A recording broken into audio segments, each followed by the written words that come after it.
Hi friends, எல்லாம் எப்படி இருக்கீங்க? நிஷா இன்றைக்கி என்ன ஒரு சூப்பரான அன்னதானம் கொடுக்க போகிறா நிஷா. தக்காளி சாப்பாடும் வத்தலும் எல்லாம் வா ஓப்பன் பண்ணி காமி. வடகமா என்னது? அதை ஓப்பன் பண்ணுறியா? இதை ஓப்பன் பண்ணுறியா? எல்லாம் ரெடி ஆயிடுச்சு.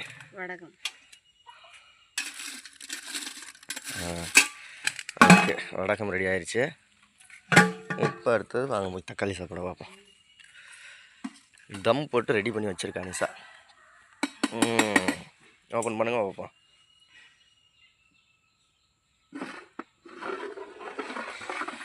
அரேவா, பட்டையை கலப்புது கூட. ஓகே, நிஷாவோட சேனலை சப்ஸ்கிரைப் பண்ணுங்கள். நாங்கள் இப்போ இதெல்லாம் பேக்கிங் பண்ண போகிறோம். ஏன்னா நிஷா, பேக் பண்ணி தாத்தா பாட்டிங்களுக்கு வயசானவங்களுக்கு கொண்டு போய் கொடுத்துட்டு வந்துடலாம். ஓகே, பாய் பாய் பாய். சப்ஸ்கிரைப் பண்ணுங்கள். தக்காளி சாப்பாடு எப்படி இருக்குன்னு சொல்லுங்கள். வத்தலுக்கும் அதுக்கும் காம்பினேஷன் எப்படி இருக்குன்னு சொல்லுங்கள். சூப்பராக இருக்கு நிஷா, நல்லா அருமையாக செஞ்சுருக்க. வாழ்த்துக்கள். வேற என்ன அப்புறம் பார்க்கலாம். பாய்.